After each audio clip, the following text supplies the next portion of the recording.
Hello, I'm Zash, and welcome to episode 22 of my G-Senjou no Maou, or The Devil on G-String, Let's Read. Joining me, as always, is my co-reader Faith. Now, I might have used time travel to go back and change some of the choices Kyosuke's made, but this should turn out better for Tsubaki. Hopefully the bad ending has been avoided, and we are starting this episode at the end of Tsubaki's first day of work with Kyosuke. Now, she went home alone instead of with Kyosuke, and they obviously won't be getting as intimate after the day of work. So please enjoy. The temperature dropped sharply as the sun sank into the west. Even blending into the crowds along Central Boulevard couldn't ease the bitter cold. High school students were going home, being targeted by late-night shows' cameras for interviews. The entire scene had already made its way into the realm of the routine. They'd all become ecstatic once they faced a microphone. If Kyosuke demanded it, Tsubaki could act exactly like those girls in front of the camera, full of passion. A store window in the streets caught her attention as she wandered.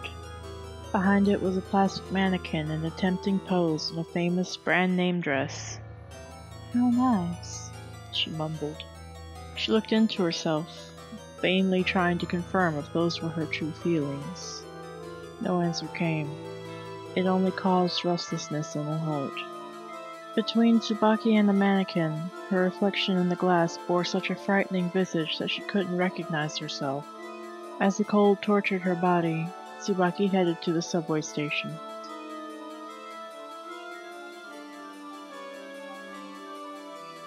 Ellipses. Megalipses. After Tsubaki left, I suddenly spotted an object she had left behind. A familiar notebook. That precious record Tsubaki had once held close to her. How could she forget to take something she valued so much? People who write in their diary might be able to contain their emotions through it, but I haven't seen her writing anything at all lately. Even so, I doubt it's something she's willing to part with just yet. I called Tsubaki. Yet, all I heard was the mechanical voice of an unavailable recipient. Is she on a train? Maybe she turned it off. Tsubaki might really do that. Well, I'm headed to Central Boulevard anyway, so I'll drop it off while I'm out. I put on a coat and left the house. Waiting for me outside was a breeze cold enough to snap me back to reality.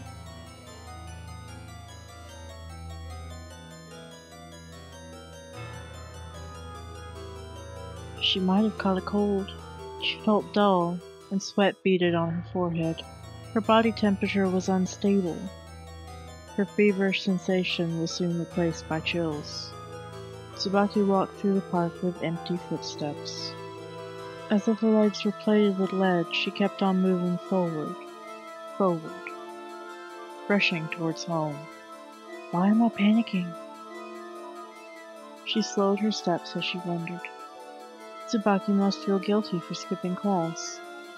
No, maybe it's because she was on a bit of a high after being accepted by Kyosuke. Carrying all kinds of uneasiness, her steps grew heavier. For example, what about the exchange student who saw me hurry? Tsubaki treated her as a friend without ever thinking twice. Before she knew it, she'd already started to hate Haru. After listening to Kyosuke's story, she understood what a scary thing debt can be. Thankfully, Kyosuke had provided her with a house to move to, but beyond that, the only thing awaiting their arrival was a life of poverty. Couldn't her father think up a better solution? Tsubaki lost her breath. Why is it always me who has to do the worrying? Then the true source of Tsubaki's anxiety appeared. One-chan, you're finally here! Please don't tell me he's been standing out there since noon. This poor little child. God. Tsubaki's brother dashed towards her. Like, that leaves you to wonder, when did he go home when she didn't turn up?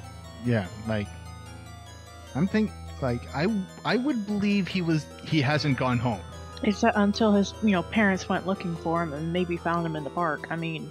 And he still wouldn't go home until Tsubaki came home. He waited for her like it was the most natural thing in the world. His innocent smile showed no fear of the bitter cold. Her body felt a different sort of chill. The reflection she had seen in the shop window just earlier couldn't possibly smile like her brother anymore. Sadness and rage overcame her. Tsubaki had already completely forgotten the fact that she, herself, broke the promise, and stared solemnly at Hiroaki. Why didn't you go home? The accumulated despair dropped deep into Tsubaki's heart. As it rebounded off of the darkness it found there, it created a sound that escaped through Tsubaki's mouth in the form of words. These were all delivered straight to Hiroaki's ears. You're such a pain sometimes. Well, most children are. Yep. The downtown crowd is annoying as always. I'm taking the subway to the Eastern District. I doze off, thinking about Tsubaki. I witnessed her personality change firsthand. Like ink dripping onto a clean sheet of paper, she's slowly losing her original form. Just as they say, as difficult as creation is, destruction is easy. The innocent Tsubaki had been raised with since she was young, vanished without a trace right after her introduction to money. Which means it was no stronger than that to begin with. Tsubaki's kindness was only a fragile, insignificant thing. One could say that fragility was because she hadn't built up a strong enough buffer against philosophical insult. True enough, I've been inducing Tsubaki, and she's experienced a number of misfortunes that left her vulnerable. There was that kidnapping, and as a result of it, they've been forced into a major debt and have been chased from their home. Still, I thought, is it really acceptable for humans to be that weak? No matter the circumstances, the core of the problem lies with the one being exploited. Everyone knows that's where the responsibility lies. But saying so before the masses would lead to criticism, so people choose to stay silent. Yeah, way to blame the victim, dude. My hands might be filthy, but I'm correct. I stretched my resolve again and delivered my body over to exhaustion. Megalipses. Ellipses.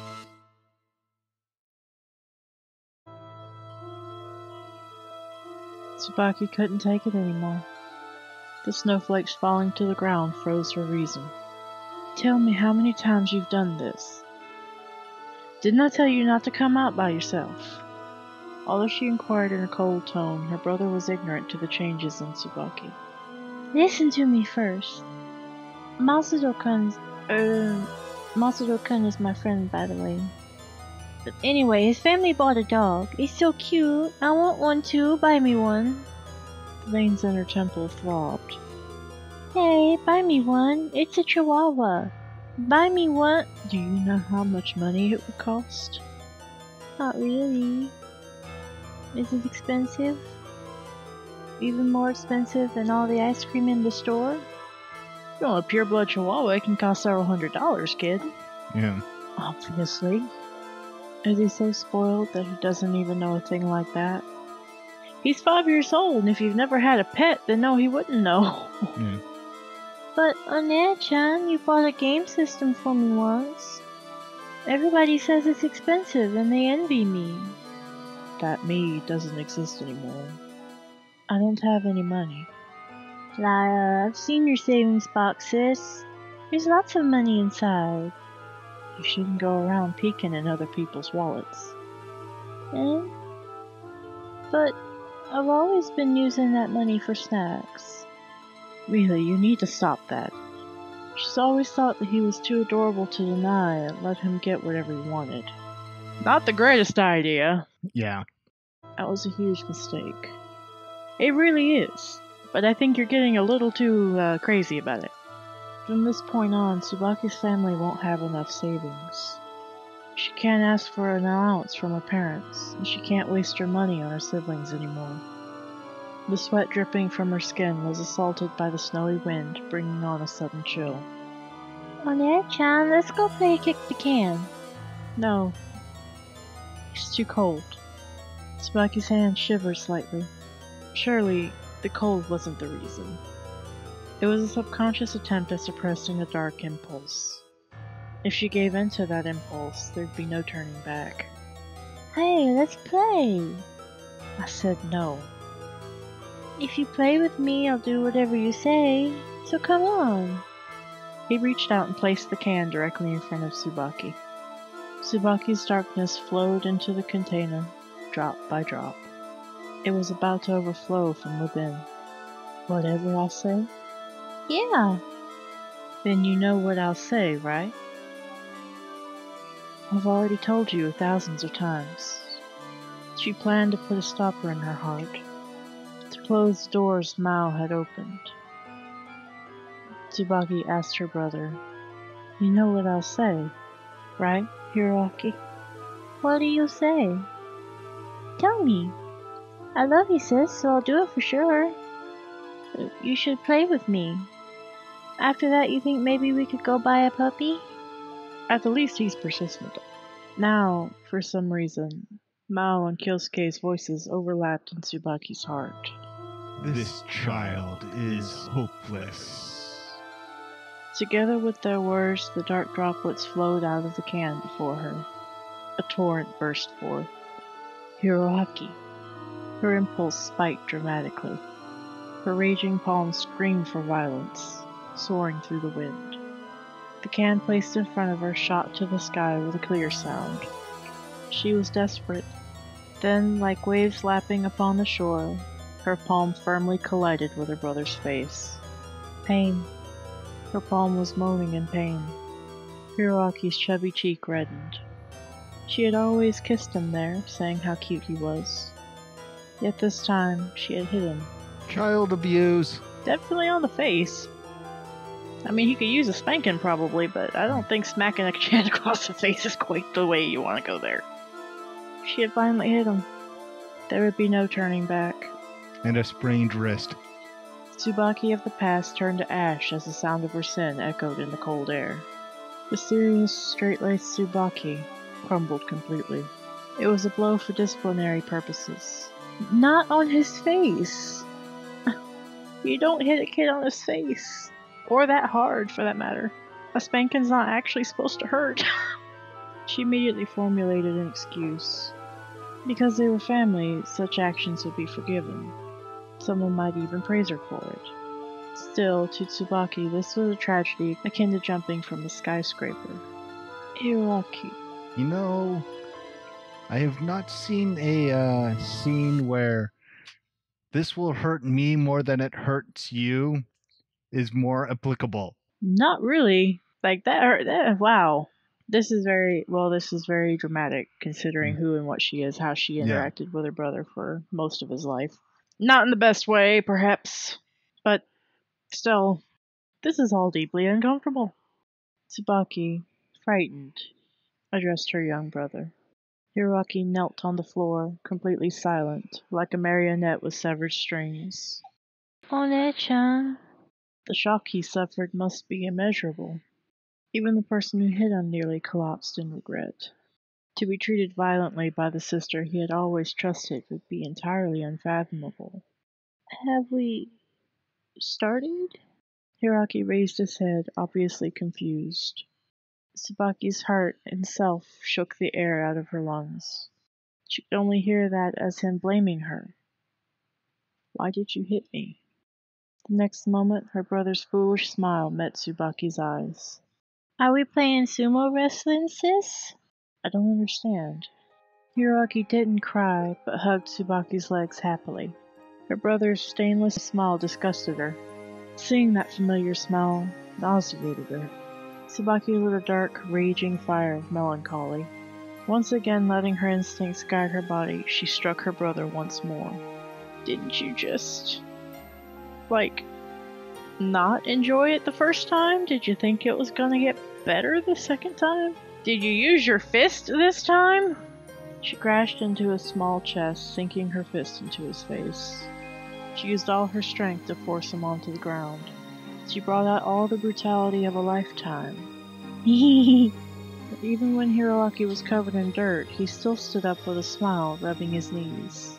Why won't you cry? Because he's an anime child and is fairly indestructible. He probably barely feels this. Yeah. What is it that makes you so happy? Why is there no suspicion, no hatred, no tears? Isn't it obvious that you're being beaten up? This is no game. I've already gone berserk, battering an insolent child. I hate you. No, you don't. Innocent, naive, free of suspicion. You make me so mad. One-chan, let's keep playing. He drew the sentence out with a sweet voice. His stretched cheeks were red and inflamed. He looked up at her with an innocent, inquisitive look. Tsubaki's malicious cries wouldn't reach him, no matter what. Is this kid that dumb? How can he not understand? Why, no matter how hard I hit him, does he still think it's a game? What, are we finished? Hey, sis. Something welled up from Tsubaki's heart. Are you cold, sis? Tsubaki's naive brother concluded that his sister was cold. Why are you crying? Are you hurt? Did I overdo it? Hiroaki made an honest, caring attempt from deep within his heart. He looked at Tsubaki, and within those eyes Tsubaki reached her limit. She finally understood. During her brother's growth, only people who loved him passed through his eyes. He believes unconditionally that a sister who had poured nothing but endless, unconditional love onto him would never hurt him. Indeed, it was like a mirror. Hiroaki. Snowflakes danced in the air like cherry blossoms. They fell softly onto Tsubaki's heart, cooling the flames. Ellipses. Megalipses. That was a surprising scene.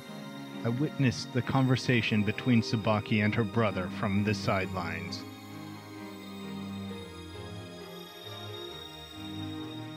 I'm sorry. Does it hurt? How about you? Are you okay? I'm alright.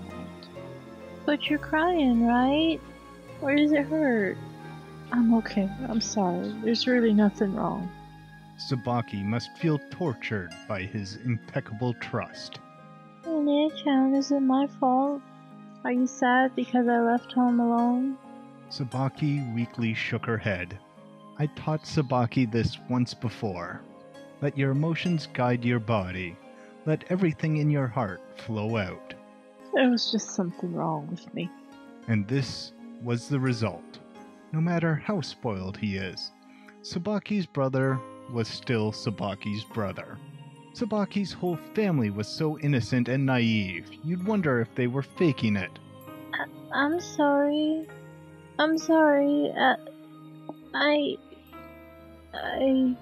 No, you didn't do anything wrong, Hiroaki.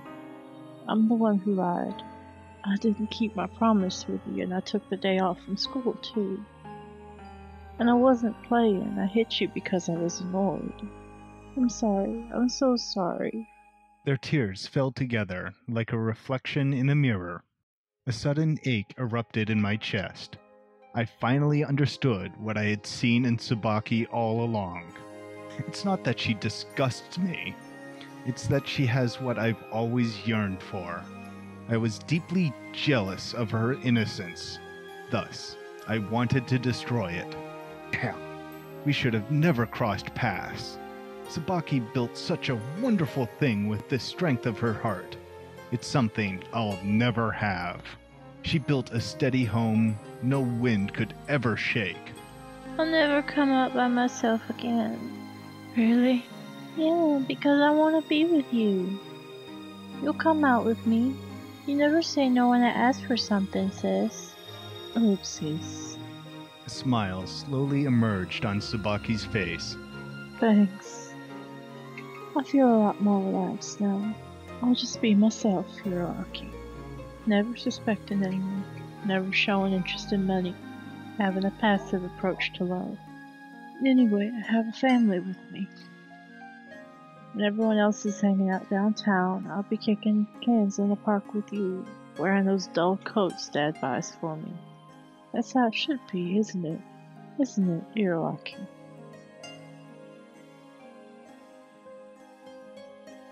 The snowfall grew heavier.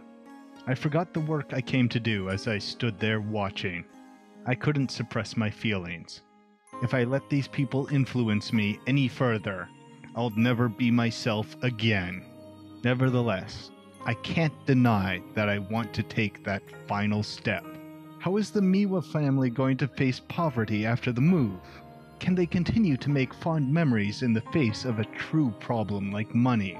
After thinking about their uncertain future, my feelings became muddled. I hope I'm not developing feelings for Tsubaki above the necessary level. Ellipses. Should I go deeper?